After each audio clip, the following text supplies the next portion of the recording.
എല്ലാവർക്കും success tuition അക്കാദമിയിലേക്ക് സ്വാഗതം.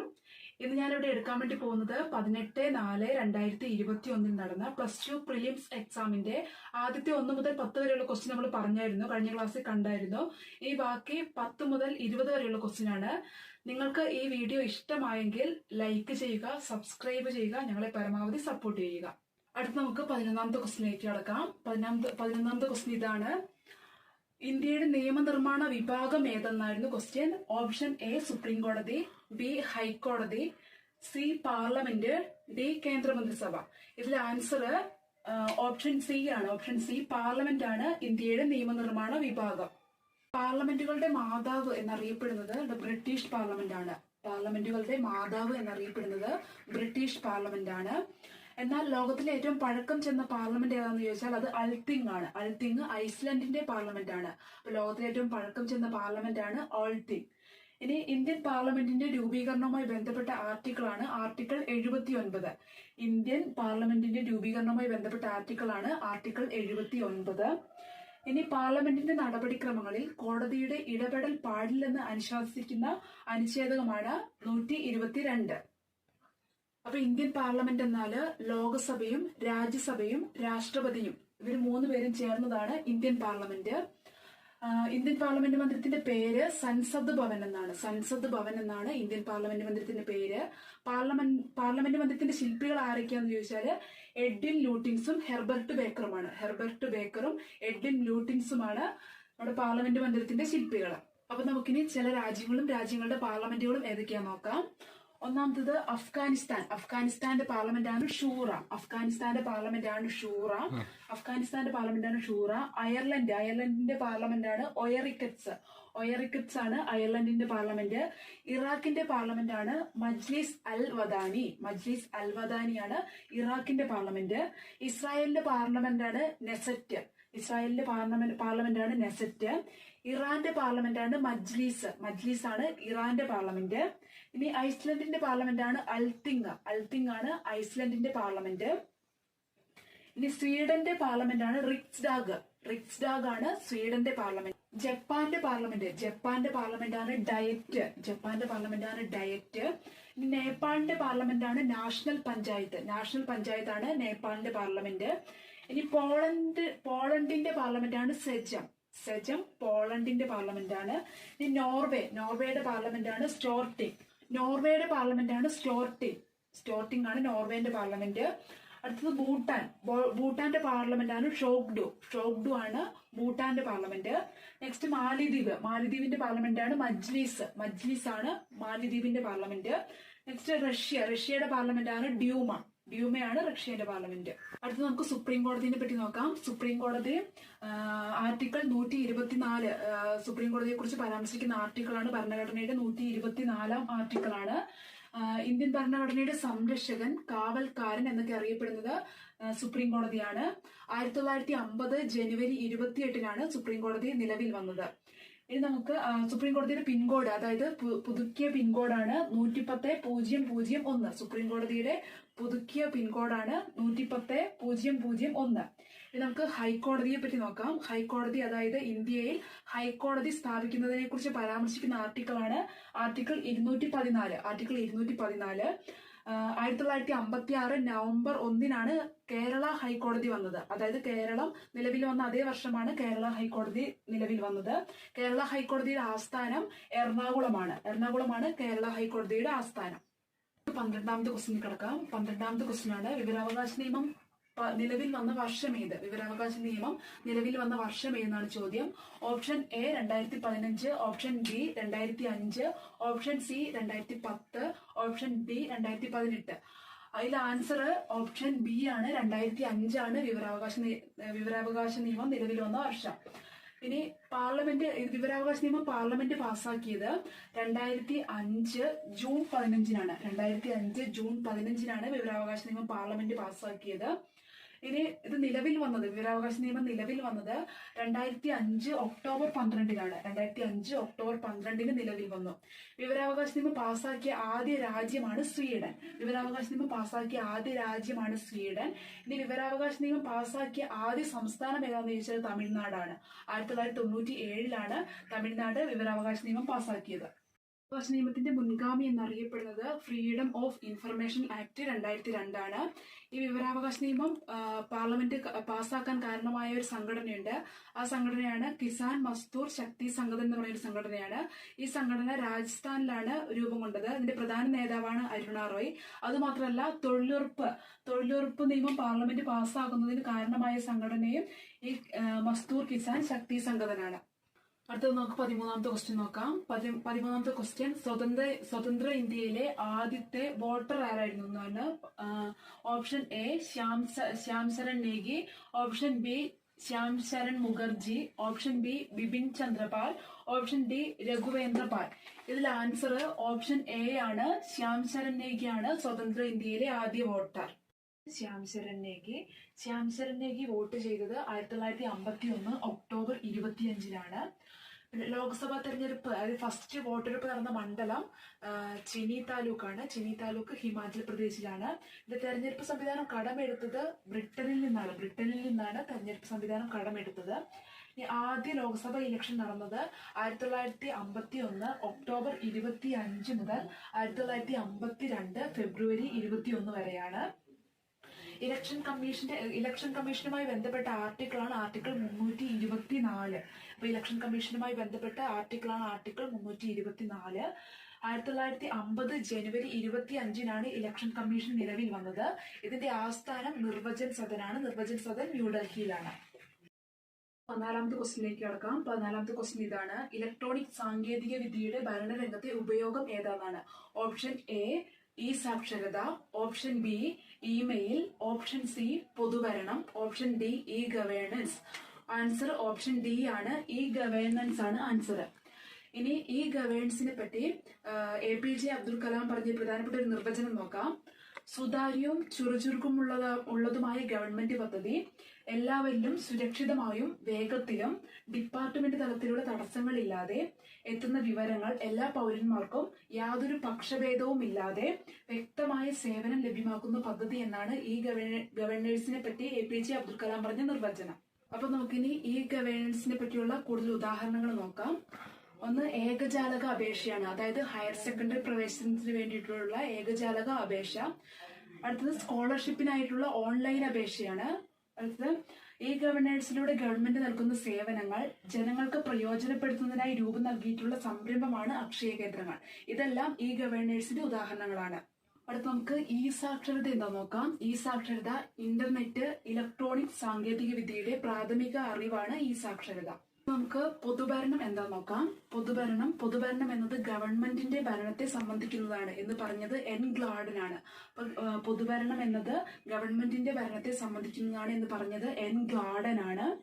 ഗാന്ധിജിയുടെ ഗ്രാമസ്വരാജ് എന്ന ആശയം പൊതുഭരണവുമായി ബന്ധപ്പെട്ടിരിക്കുന്നു. അടുത്ത നമുക്ക് 15ാമത്തെ ക്വസ്റ്റ്യനിലേക്ക് കടക്കാം. 15ാമത്തെ ക്വസ്റ്റ്യൻ ഇതാണ്. ദേശീയ തലത്തിൽ അഴിമതി തടയുന്നതിനായി രൂപം നൽകിയ സ്ഥാപനം ഏതെന്നാണ്. Option A Lokpal, option B Lokayukta, option C vigilance commission, option D അഴിമതി വിരുദ്ധ സ്ക്വാഡ്. ഇതിൽ ആൻസർ ഓപ്ഷൻ എ ആണ്. ഓപ്ഷൻ എ ലോക്പാലാണ് ദേശീയ തലത്തിൽ അഴിമതി തടയുന്നതിനായി രൂപം നൽകിയ സ്ഥാപനം. ഈ ലോക്പാൽ എന്ന വാക്കിനർത്ഥം ജനങ്ങളുടെ സംരക്ഷകൻ എന്നാണ് ലോക്പാൽ എന്ന വാക്കിനർത്ഥം. ലോക്പാൽ എന്ന പദം ആദ്യമായിട്ട് ഉപയോഗിച്ചത് LM സിംഗ്വിയാണ് ലോക്പാൽ എന്ന പദം ആദ്യമായിട്ട് ഉപയോഗിച്ചത്. രാഷ്ട്രപതി ലോക്പാൽ ബില്ലിന് ഒപ്പുവെച്ചത് 2014 ജനുവരി 1-നാണ്. 2014 ജനുവരി 1-നാണ് രാഷ്ട്രപതി ഒപ്പുവെച്ചത്. എന്നാൽ ഈ ലോക്പാൽ നിയമം നിലവിൽ വന്നത് 2014 ജനുവരി 16-നാണ്.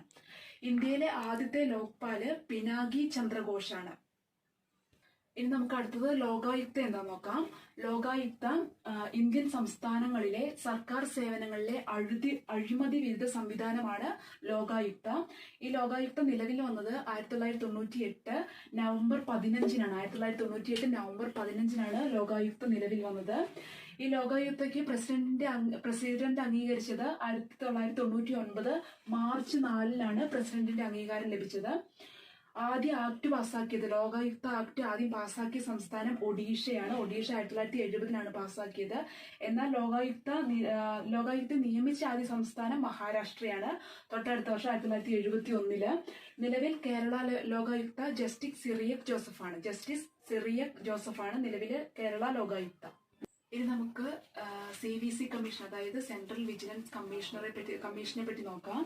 അതായത് CVC commission, central vigilance commission ഒരു സ്റ്റാറ്റ്യൂട്ടറി ബോഡിയാണ്. ഇതിന്റെ ആസ്ഥാനം സദാർകഥാ ഭവൻ ന്യൂഡൽഹിയാണ്. 1964-ലാണ് CVC കമ്മീഷൻ രൂപീകൃതമായത്. അതായത് സന്താനം കമ്മിറ്റിയുടെ ശുപാർശ പ്രകാരമാണ് സെൻട്രൽ വിജിലൻസ് കമ്മീഷൻ രൂപീകൃതമായത്. നിലവിലെ CVC കമ്മീഷനാണ് സഞ്ജയ് കോത്താരി. നമുക്കിനി 16ാമത്തെ ക്വസ്റ്റിനിലേക്ക് കിടക്കാം. 16ാമത്തെ ക്വസ്റ്റ്യൻ ഇതാണ്. ഇന്ത്യൻ ഭരണഘടനയിലെ ഏത് വകുപ്പിനെയാണ് ഇന്ത്യൻ ഭരണഘടനയുടെ ഹൃദയവും ആത്മാവും എന്ന് ഡോക്ടർ BR അംബേദ്കർ വിശേഷിപ്പിച്ചത്? Option A article 32, option B article 42, option C article 22, option D article 23. ഇതിൽ ആൻസർ ഓപ്ഷൻ എ ആണ്. ആർട്ടിക്കിൾ 32-നെയാണ് ഇന്ത്യൻ ഭരണഘടനയുടെ ഹൃദയവും ആത്മാവും എന്ന് ഡോക്ടർ BR അംബേദ്കർ വിശേഷിപ്പിച്ചത്. ഇനി ഭരണഘടനയുടെ ഹൃദയവും ആത്മാവും എന്ന് ഠാക്കൂർദാസ് ഭാർഗവ് വിശേഷിപ്പിച്ചത് ആമുഖത്തെയാണ്. ഭരണഘടനയുടെ ഹൃദയവും ആത്മാവും എന്ന് ഠാക്കൂർദാസ് ഭാർഗവ് വിശേഷിപ്പിച്ചത്. ആർട്ടിക്കിൾ 32 പ്രകാരമാണ് സുപ്രീം കോടതി റിട്ട് പുറപ്പെടുവിക്കുന്നത്. എന്നാൽ ഹൈക്കോടതി റിട്ട് പുറപ്പെടുവിക്കുന്നത് ആർട്ടിക്കിൾ 226 പ്രകാരമാണ്. സുപ്രീം കോടതി ആർട്ടിക്കിൾ 32 അതായത് മൗലികാവകാശങ്ങളിൽ മൗലികമായത് എന്നാണ് ആർട്ടിക്കിൾ 32 അറിയപ്പെടുന്നത്. എന്നാൽ ഹൈക്കോടതി റിട്ട് പുറപ്പെടുവിക്കുന്നത് ആർട്ടിക്കിൾ 226 പ്രകാരമാണ്. റിട്ടുകൾ 5 തരമാണുള്ളത്: ഹേബിയസ് കോർപ്പസ്, മൻഡമസ്, പ്രൊഹിബിഷൻ, ക്യോവാറന്റോ, ഷെർഷ്യോററി എന്നിവയാണ് ഈ 5 തരം റിട്ടുകൾ. നമുക്ക് റിട്ടുകളും അതിന്റെ പ്രധാനപ്പെട്ട വിശദീകരണങ്ങളും നോക്കാം. ഒന്നാമതായിട്ട് വ്യക്തി സ്വാതന്ത്ര്യത്തിന്റെ സംരക്ഷകൻ എന്നറിയപ്പെടുന്നതാണ് ഹേബിയസ് കോർപ്പസ്. ഹേബിയസ് കോർപ്പസ് എന്ന വാക്കിനർത്ഥം നിങ്ങൾക്ക് ശരീരം ഏറ്റെടുക്കാം എന്നാണ് ഹേബിയസ് കോർപ്പസ് എന്ന വാക്കിനർത്ഥം. ഇനി നിയമവിധേയമല്ലാതെ തടവിൽ വെച്ചിരിക്കുന്ന ഒരാളെ മോചിപ്പിക്കുന്നതിനെതിരെ കോടതി പുറപ്പെടുവിക്കുന്ന റിട്ടാണ് ഹേബിയസ് കോർപ്പസ്. അടുത്തത് മൻഡമസ് എന്ന റിട്ടാണ്. മൻഡമസ് എന്ന വാക്കിനർത്ഥം നാം കൽപ്പിക്കുന്നു എന്നാണ്.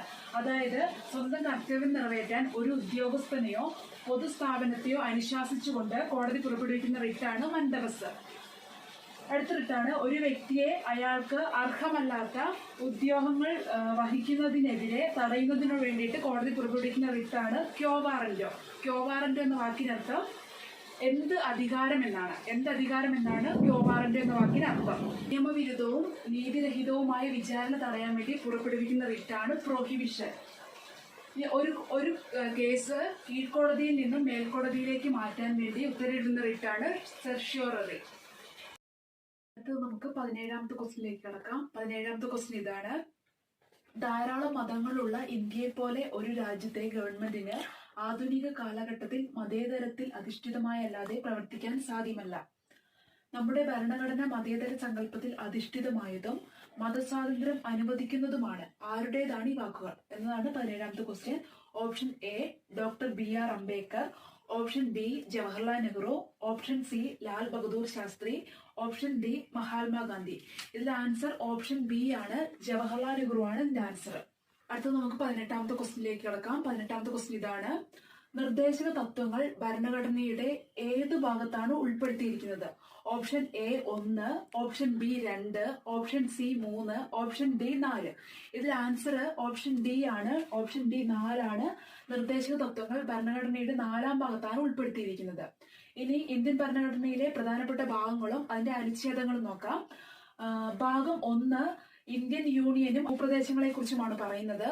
അതിന്റെ ആർട്ടിക്കിൾ 1 മുതൽ 4 വരെയാണ്. ഇനി ഭാഗം 2-ലാണെങ്കിൽ പൗരത്വത്തെ കുറിച്ച് പറയുന്നത് 5 മുതൽ 11 വരെ ഭാഗത്താണ്. 5 മുതൽ 11 വരെയുള്ള അനുച്ഛേദത്തിലാണ് പൗരത്വത്തെ കുറിച്ച് പറയുന്നത്. ഇനി ഭാഗം 3 മൗലികാവകാശങ്ങളെ കുറിച്ച് പറയുന്നു. മൗലികാവകാശങ്ങളെ കുറിച്ച് 12 മുതൽ 35 വരെയാണ് അനുച്ഛേദം. അടുത്ത ഭാഗം 4 നിർദ്ദേശക തത്വങ്ങളെ കുറിച്ച് പറയുന്നു. അത് 36 മുതൽ 51 വരെയാണ്. ഭാഗം 4A മൗലിക കടമകളെ കുറിച്ചാണ് പറയുന്നത്. ആ ആർട്ടിക്കിൾ 51A ആണ്. ഇനി ഭാഗം 5 രാഷ്ട്രതല ഭരണ സംവിധാനത്തെ കുറിച്ച് പറയുന്നു. ആർട്ടിക്കിൾ 52 മുതൽ 151 വരെ. ഇനി ഭാഗം 6 സംസ്ഥാനതല ഭരണ സംവിധാനത്തെ കുറിച്ചാണ് പറയുന്നത്. ആർട്ടിക്കിൾ 152 മുതൽ 237 വരെ. ഇനി ഭാഗം 8 കേന്ദ്രഭരണ പ്രദേശങ്ങളെ കുറിച്ച് പറയുന്നു. ആർട്ടിക്കിൾ 239 മുതൽ 242 വരെ. ഇനി ഭാഗം 9 പഞ്ചായത്തുകളെ കുറിച്ചാണ് പറയുന്നത്. ആർട്ടിക്കിൾ 243 മുതൽ 243 ഒ വരെയാണ്. ഇനി ഭാഗം 9A മുനിസിപ്പാലിറ്റികളെ കുറിച്ച് പറയുന്നു. 243P മുതൽ 243Z വരെയാണ് മുനിസിപ്പാലിറ്റികളുടെ ആർട്ടിക്കിൾ. ഇനി 9B കോർപ്പറേറ്റീവ് സൊസൈറ്റികളെ കുറിച്ച് പറയുന്നു. ആർട്ടിക്കിൾ 243ZH മുതൽ 243ZT വരെയാണ്. അടുത്തതായി 19ാമത്തെ ക്വസ്റ്റ്യൻ ആണ്. 19ാമത്തെ ക്വസ്റ്റ്യൻ മൗലികാവകാശങ്ങൾ പുനഃസ്ഥാപിക്കാൻ വേണ്ടി കോടതികൾ പുറപ്പെടുവിക്കുന്ന ഉത്തരവ്. ഓപ്ഷൻ എ റിട്ട്, ബി ഇടക്കാല വിധി, സി കമാൻഡ്, ഡി കോടതി അലക്ഷ്യം. ഇതിന്റെ ആൻസർ ഓപ്ഷൻ എ റിട്ട് ആണ്. മൗലിക അവകാശങ്ങൾ പുനഃസ്ഥാപിക്കാൻ വേണ്ടി കോടതി പുറപ്പെടുവിക്കുന്ന ഉത്തരവാണ് റിട്ട്. 5 തരം റിട്ട് ആണുള്ളത്. 1 habeas corpus, mandamus, quo warranto, prohibition, certiorari. ഇങ്ങനെ 5 തരം റിട്ടുകളാണ് ഉള്ളത്. അടുത്തത് നമുക്ക് 20ാമത്തെ ക്വസ്റ്റ്യൻ നോക്കാം. ഒരു വ്യക്തിക്ക് മൗലികാവകാശങ്ങൾ ലംഘിക്കപ്പെട്ടാൽ അവ പുനഃസ്ഥാപിക്കുന്നതിന് വേണ്ടി സുപ്രീം കോടതിയെയോ ഹൈക്കോടതിയെയോ സമീപിക്കാനുള്ള അവകാശം. ഓപ്ഷൻ എ സ്വാതന്ത്ര്യത്തിനുള്ള അവകാശം, ഓപ്ഷൻ ബി ചൂഷണത്തിനെതിരായുള്ള അവകാശം, ഓപ്ഷൻ സി ഭരണഘടനാപരമായ പരിഹാരം കാണാനുള്ള അവകാശം, ഓപ്ഷൻ ഡി മതസ്വാതന്ത്ര്യത്തിനുള്ള അവകാശം. ഇതിൽ ആൻസർ ഓപ്ഷൻ സി ആണ്. ഭരണഘടനാപരമായ പരിഹാരം കാണാനുള്ള അവകാശമാണ്. അപ്പൊ നമ്മൾ മൗലികാവകാശങ്ങൾ കടമെടുത്തിരിക്കുന്നത് അമേരിക്കയിൽ നിന്നാണ്. മൗലികാവകാശങ്ങളുടെ ശില്പി എന്നറിയപ്പെടുന്നത് സർദാർ വല്ലഭായ് പട്ടേലാണ്. സർദാർ വല്ലഭായ് പട്ടേലാണ്. മൗലികാവകാശങ്ങൾ ഭരണഘടനയുടെ ഭാഗം 3 മൗലികാവകാശങ്ങളെ കുറിച്ച് പ്രതിപാദിച്ചിരിക്കുന്നത്. 12 മുതൽ 35 വരെയുള്ള ആർട്ടിക്കിളിലാണ് മൗലികാവകാശങ്ങളെ കുറിച്ച് പറഞ്ഞിരിക്കുന്നത്. പിന്നെ ഇന്ത്യയുടെ മാഗ്ന കാർട്ട എന്നും ഭരണഘടനയുടെ ആണിക്കൽ എന്നൊക്കെ അറിയപ്പെടുന്നത് മൗലികാവകാശങ്ങളാണ്. ഇന്ത്യൻ ഭരണഘടന നിലവിൽ വരുമ്പോൾ 7 മൗലികാവകാശങ്ങൾ ഉണ്ടായിരുന്നു. ഇപ്പൊ അത് 6 ഉള്ളൂ. സ്വത്തവകാശം ഒരു മൗലികാവകാശമായിരുന്നു ആദ്യം, എന്നാൽ അത് ഇപ്പം അതൊരു നിയമാവകാശമായി മാറി. ഇപ്പൊ ഇന്ത്യൻ ഭരണഘടനയിൽ 6 മൗലികാവകാശങ്ങളാണുള്ളത്. അതിൽ ഒന്നാമത്തതാണ് സമത്വത്തിനുള്ള അവകാശം. സമത്വത്തിനുള്ള അവകാശം 14 മുതൽ 18 വരെയാണ്. ആർട്ടിക്കിൾ 14 മുതൽ 18 വരെയാണ് സമത്വത്തിനുള്ള അവകാശം. അടുത്തത് രണ്ടാമത്തത് സ്വാതന്ത്ര്യത്തിനുള്ള അവകാശമാണ്. സ്വാതന്ത്ര്യത്തിനുള്ള അവകാശം ആർട്ടിക്കിൾ 19 മുതൽ 22 വരെയാണ്. മൂന്നാമത്തത് ചൂഷണത്തിനെതിരായ അവകാശമാണ്. ചൂഷണത്തിനെതിരായ അവകാശം ആർട്ടിക്കിൾ 23 മുതൽ 24 വരെ. ആർട്ടിക്കിൾ 23 to 24 വരെയാണ് ചൂഷണത്തിനെതിരായ അവകാശം. അടുത്തത് നാലാമത്തെ മൗലികാവകാശം മതസ്വാതന്ത്ര്യത്തിനുള്ള അവകാശമാണ്. 25 മുതൽ ആർട്ടിക്കിൾ 25 മുതൽ 28 വരെയാണ് മതസ്വാതന്ത്ര്യത്തിനുള്ള അവകാശം. അടുത്തത് അഞ്ചാമത്തത് സാംസ്കാരികവും വിദ്യാഭ്യാസപരവുമായ അവകാശമാണ്. സാംസ്കാരികവും വിദ്യാഭ്യാസപരവുമായ അവകാശം ആർട്ടിക്കിൾ 29 മുതൽ 30 വരെയാണ്. അടുത്ത ആറാമത്തത് ഭരണഘടനാപരമായി പ്രതിവിധിക്കുള്ള അവകാശമാണ്. ഇത് ആർട്ടിക്കിൾ 32 ആണ്. ഈ ആർട്ടിക്കിൾ 32നെയാണ് ഡോക്ടർ BR അംബേദ്കർ ഇന്ത്യൻ ഭരണഘടനയുടെ ഹൃദയവും ആത്മാവും എന്ന് വിശേഷിപ്പിച്ചത്.